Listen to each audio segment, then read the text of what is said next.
very high level.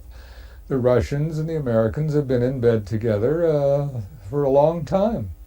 I mean, the Russian Revolution was financed by Wall Street. I mean, this is known. Beginning October 18, Soviet cosmonauts Andrei Nikolaev and Vitaly Sevastyanov toured the U.S. and several NASA field centers.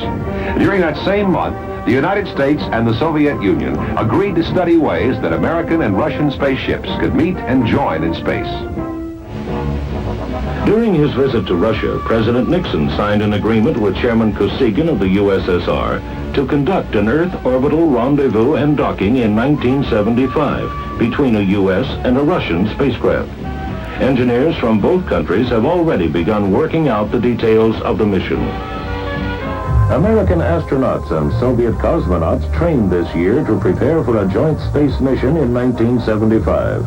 The two crews will meet and join their spacecraft while in orbit around the Earth. Beyond the rescue capability they will demonstrate, it is hoped the complex project will lead to future international cooperative programs.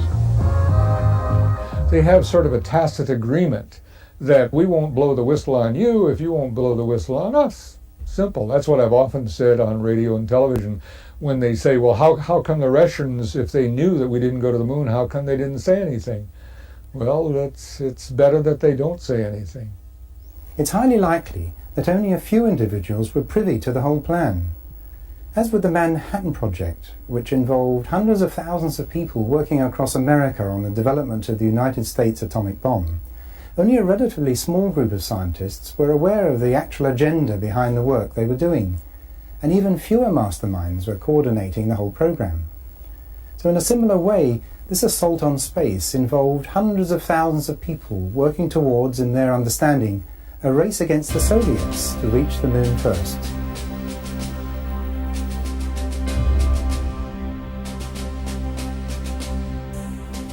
No doubt when it was understood that it was going to be well nigh impossible to do the job safely with the available technology, only relatively few of the core teams would have been completely in on the alternative plan to fake the public record of the Apollo moon landings.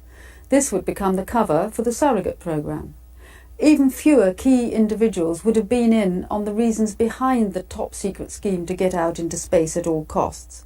And with that in mind, we propose that the Soviets and the Americans were at the highest level always working together on this planet's space program right from the start, and that the split of the Nazi rocket scientists into two teams, destined for America and the then Soviet Union, was part of a well-thought-out plan up and running before the end of World War II.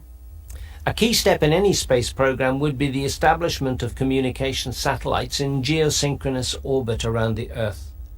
This network of communications and spy satellites would also achieve the aim of the space program as set out by Lyndon Johnson. He said, "Control of space means control of the world. From space, the Masters of Infinity would have the power to control the Earth's weather, to cause drought and flood, to change the tides and raise the levels of the sea, to divert the Gulf Stream and change the climates to frigid.